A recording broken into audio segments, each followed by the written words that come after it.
Salve, salve, meus queridos alunos e alunas, tudo bem? Espero que esteja tranquilo aí com vocês. Professor João Menezes aqui, professor de Física. Vamos que vamos para a aula de potencial elétrico. Pré-requisito para essa aula, gente, é campo elétrico e, na verdade, tudo que a gente já aprendeu de eletrostática, tá bom? Então, se você ainda não está bem em parte de campo elétrico, na parte de força elétrica, dá uma revisadinha e volta aqui. Seguinte, para a gente falar de potencial elétrico, coloquei uma figura aqui que tem uma cargona quesona geradora positiva e ela está fixa no solo. Ela está presa aqui no solo. E como ela é uma carga geradora positiva, ela gera campo elétrico que é divergente, um campo de afastamento, um campo para fora dela. E tem um ponto P aqui, um ponto do espaço genérico, que eu chamei de P, onde nesse ponto vai ter um campo elétrico que eu denominei de EP, tá bom? Ó, E vetor P. E a gente já estudou que se a gente colocar uma carga de prova positiva nesse ponto P, essa carga vai sentir uma força elétrica, que eu desenhei aqui em vermelho, e essa força vai ser de repulsão, que é positivo com positivo, e a relação da força elétrica com o campo elétrico é descrita pela FEC, né? Pela essa equação aqui que a gente já viu, Fe igual a Q vezes zero, onde a gente já viu também as unidades, força continua sendo Newton, como sempre, a carguinha aqui é Coulomb, isso faz com que a unidade no SI de campo elétrico seja Newton por Coulomb. E aí a gente já fez até exercícios representativos, um estudo de caso, né, em que a gente entendeu qual é o significado de campo elétrico quando a gente coloca uma carga positiva, carga negativa, uma carguinha de prova nesse ponto específico. Isso significa que a carga de 1 Coulomb vai sentir 1 Newton, né, naquele ponto, se for colocada naquele ponto. Beleza, vamos seguindo aqui agora então, porque é o seguinte, o que a gente quer analisar agora é uma outra grandeza física e não essa força e esse campo que é um pré-requisito. Quero que você imagine agora o seguinte, a carguinha de prova vai sentir a força de repulsão, a força elétrica, e ela vai entrar em movimento. Quando ela vai entrar em movimento, significa que ela vai adquirir uma energia cinética. Adquire energia cinética, energia de movimento. Claro, ela vai entrar em movimento. Só que, gente, essa energia cinética, já dizia Lavoisier, ela não surge do nada. A energia não pode ser criada nem destruída, só pode ser transformada, né? Então, essa energia cinética, ela foi, na verdade, transformada ela foi transformada porque já tinha uma outra forma de energia anteriormente. A gente sabe lá da mecânica que a energia mecânica, ela é a soma da energia cinética mais a potencial. Então, anteriormente, existia uma energia potencial, uma energia de posição. A gente poderia até mesmo chamar de uma energia posicional, né? Relacionada à posição que essa carguinha de prova ocupa na região do espaço. Então, a energia potencial existente aqui, ela vai receber um nome muito justo. É energia potencial elétrica, já que a gente está no campo da eletrostática, né? E a gente está falando de cargas interagindo. E essa energia potencial elétrica, ela vai ter uma grande relação com uma outra grandeza que a gente vai falar agora, que é justamente o potencial elétrico. Vejam como é que é muito semelhante a relação de energia potencial elétrica com potencial elétrico e força elétrica com campo elétrico. Poderíamos até mesmo dizer que força está para campo, bem como a energia está para o potencial. E eu quero que você realmente tenha isso na sua mente. Se tem energia potencial elétrica, é porque tem potencial elétrico, tá? Se tem energia potencial, tem potencial de uma maneira geral. E a carga aqui seria essa constante de proporcionalidade, né? A carguinha elétrica de prova. Unidades disso tudo, vamos lá.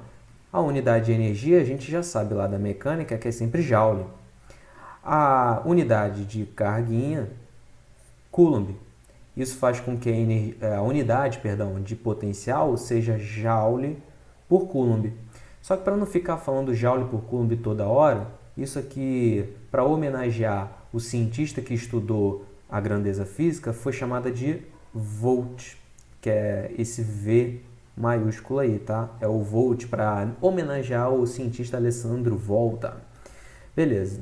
Então, por definição, nós temos que o potencial ele é uma propriedade escalar de cada ponto do espaço. Escalar porque realmente a gente vai ter que se importar aqui com o valor, né? Com o sinal. Então, se for positivo é positivo mesmo, se for negativo é negativo mesmo, tá? E não terá nenhum tratamento vetorial aqui, só importa para a gente o módulo mesmo. Existe o potencial elétrico, é o que a gente vai estudar bastante hoje. Existe o potencial gravitacional, né, que a gente não fala tanto, mas existe. Enfim, se tem uma energia potencial, tem o potencial. Beleza? Vamos passar então para o próximo slide. E agora, para dar mais significado ainda ao potencial, vamos fazer um paralelo com um caso, né, com um estudo de caso que a gente fez muito semelhante lá no tema de campo elétrico. Coloco aqui, ó, uma carga fixa positiva e geradora Q-zona, fixa novamente para que ela não se movimente, ela está presa, cujo valor da carga é de 12 microcoulombs. O K, constante eletrostática do meio, vale 9 vezes 10 elevado a 9 Newton por metro quadrado por Coulomb, Newton metro quadrado por Coulomb ao quadrado, perdão. E eu peço para que você calcule o potencial no ponto P, que está a uma distância de 2 metros dessa carga geradora Q-zona, tá bom? Bom, para a gente poder calcular isso, eu quero que você tenha em mente o seguinte, né? Voltando aqui alguns passos, esse potencial elétrico aqui, ó, que a gente está começando a definir, ele tem uma expressão que infelizmente não dá para a gente provar de onde vem no ensino médio. Então é uma coisa do tipo que você vai ter que aceitar mesmo, tá? E é o seguinte, ele é calculado por essa expressão aqui, ó, potencial elétrico, né, num ponto P, é sempre com relação a um ponto, né, que você vai escolher ou que a questão vai te dar. Ele é dado por K Qzão dividido por D. E aí a primeira coisa que você tem que tomar muito cuidado é justamente não confundir com equações que você já aprendeu. Veja que ela é muito parecida com algumas equações que você já aprendeu. Olha, campo elétrico, por exemplo, no mesmo ponto P, se a gente fosse calcular, a gente faria assim, né? K, o módulo de Q, dividido pela distância ao quadrado. Então, a primeira diferença que você já vê aqui, ela é bem gritante, é esse D. Aqui é o quadrado no campo elétrico, aqui é só o D mesmo.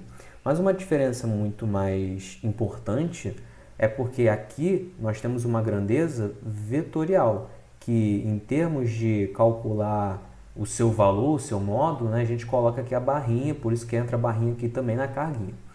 Então essa é uma grande diferença. Mesma coisa que na força elétrica, tá, gente? Toma cuidado, ó, o módulo da força elétrica de duas cargas vai ser dada por essa expressão aqui. Toma cuidado para não confundir essas duas coisas, ou essas três coisas, tá bom? Vou só apagar porque era um rascunho. Isso aqui você tem que depois parar, estudar com calma, analisar, né? Separar tudo direitinho e nas equações bonitinhas. Vamos calcular isso aqui então. Isso vai dar K, 9 vezes 10 elevado a 9. A cargona vale 12 microcoulombs, ou seja, 12 vezes 10 elevado a menos 6 coulombs. Tudo isso dividido por 2. Então, o potencial no ponto P vai ser, simplifica aqui, né? 2 com 12, vai dar 6 aqui, 1 embaixo. 9 vezes 6, 54. Agora, olhando para as potências, 9 menos 6 vai dar 3.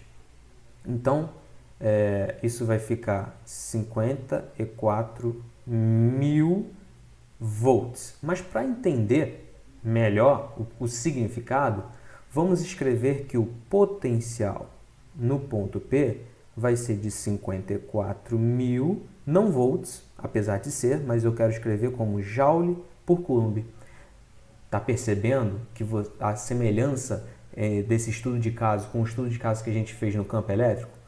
O que isso significa? que se a gente colocar uma carguinha de 1 coulomb, nesse ponto P, ela vai adquirir uma energia de 54.000 joules. Esse é o significado, então, do potencial. E lembra que eu pedi para você sempre ter em mente que se tem potencial, tem energia potencial. Por isso que eu falei que se eu colocar uma carguinha de 1 coulomb, ela vai adquirir uma energia de 54.000 joules. Beleza? Vamos prosseguir então, ó. Agora eu quero falar com vocês de mais um estudo de caso, mas para poder apresentar um outro conceito importante também nesse estudo. Veja que eu coloquei aqui de novo uma carga geradora Q-zona positiva, e aí ela gera campo para fora, campo de afastamento, campo divergente. Coloquei as linhas aqui radiais a ela e eu coloquei 4 pontos arbitrários, A, B, C e D. E aí nesse ponto A aqui, já vimos, vou só repetir alguns passos, já vimos que se eu colocar uma carguinha aqui positiva, essa carga vai sentir uma força de repulsão, uma força elétrica de repulsão que eu vou chamar de EFE, tá bom? Força elétrica. E se ela vai sentir uma força elétrica, ela vai se movimentar, ela vai adquirir uma energia cinética. Energia cinética esta que não vem do nada, vem na verdade de uma transformação, porque ali previamente, anteriormente, já existia uma energia potencial elétrica. E se existia uma energia potencial elétrica, é porque também tinha potencial. Então, a gente poderia escrever que no ponto A existe um potencial que eu vou chamar de VA. E aí é o seguinte, eu pego um outro ponto aqui, B, que está equidistante, que está na mesma distância que o ponto A está da carga Q-zona geradora.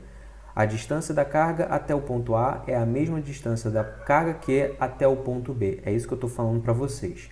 Então, a gente pode dizer que se a gente colocar uma carga, essa carga, de novo, né, a mesma carga positiva aqui no ponto B, ela vai sentir a mesma força elétrica, FE. E se ela sente a mesma força, ela adquire a mesma energia cinética, ou seja, ela tinha ali anteriormente a mesma energia potencial elétrica armazenada. Então, se ela tinha a mesma energia potencial elétrica armazenada, ela também tinha o mesmo potencial que no ponto A. Então, a gente pode dizer que no ponto B também existe um potencial VB, mas o que é o que de A? Maior, menor ou igual? Igual, igualzinho, porque estava na mesma distância, sofre a mesma força elétrica, né, de interação, vai adquirir a mesma energia cinética, isso significa que ali existia armazenada uma energia potencial elétrica igual, então se tem a mesma energia potencial elétrica porque tem o mesmo potencial. Show? Vamos agora comparar aqui com o ponto C, esses dois pontos aqui com o ponto C. O ponto C está numa distância maior, isso significa que a interação do ponto, que se a gente colocar, né, uma carguinha, a mesma carguinha positiva ali, ó, são as mesmas cargas, tá, gente? É sempre uma mesma carga, Qzinha, sempre. Qzinho é igual aqui para todos esses casos, não muda o seu módulo. E eu estou considerando carga positiva, tá bom? Então, se eu colocar ali no ponto C a carguinha positiva, ela vai sentir uma força também, só que essa força agora vai ser menor com relação às forças anteriores. Vou até colocar um F' aqui para poder você perceber que F', ó, Fe' em módulo, né, é menor do que Fe. Por que menor? Porque está numa distância maior, né? Então a interação é menor. Isso significa que ela vai adquirir uma energia cinética menor do que se ela fosse colocada aqui no ponto A ou no ponto B. Se ela adquirir uma energia cinética menor, é porque anteriormente tinha armazenado uma energia potencial elétrica menor. Isso significa que no ponto C existe um potencial, que eu vou chamar de VC, mas que ele é menor do que o potencial em A, ou também o potencial B, poderíamos dizer assim. Beleza? E o ponto D aqui? O ponto D ele está também na mesma distância que o ponto C até a carga. Então, a gente pode dizer ali, ó, que se a gente colocasse uma carguinha, a mesma carguinha positiva no ponto D, essa carguinha D sentiria uma força elétrica Fe'. Por quê? Ela adquiriria a mesma energia cinética que no ponto C Isso significa que tem uma energia armazenada potencial elétrica que nem no ponto C, ou seja, o potencial em D é igual ao potencial em C, beleza? Mas isso é para a gente perceber que eu poderia falar para você o seguinte: o ponto A e o ponto B estão equidistantes, mas João, existem outros pontos, né, que estão equidistantes aqui, que nem A e que nem B. Sim, e é aí que eu quero chegar e finalizar, né? A gente pode perceber que ó, aqui é um ponto E, ele está equidistante. Esse outro ponto aqui também, esse outro ponto, esse outro ponto, esse outro ponto e esse outro ponto. E aí a gente fecha, né, uma circunferência aqui, ó, que a gente vai chamar de, na verdade, uma superfície equipotencial. Ó. Superfície equipotencial. Equi vem de igual, potencial, potencial mesmo, né? Mesmo potencial. Então, todos os pontos que se encontrarem nessa linha ou nessa superfície aqui vão ter o mesmo potencial, beleza? Vou até apagar esse E aqui, que não vai fazer muita diferença para a gente, mas todos esses pontos ali vão estar sobre a mesma superfície equipotencial, ou seja, o mesmo potencial. A mesma coisa vale para esses dois pontos aqui, C e D, e para quaisquer outros pontos que estejam sobre essa superfície equipotencial aqui maior, beleza? Ó, outra superfície equipotencial. Nossa, ficou um pouquinho ruim, né? Deixa eu tentar melhorar aqui para vocês. Ficou bem ruinzinho esse desenho. Pronto. A gente poderia dizer que aqui tem uma superfície equipotencial S1 e aqui uma S2. Tranquilo? Gente, a gente se vê na segunda parte desse estudo. Daqui a pouco a gente volta. Valeu? Parte 2 a gente está aí.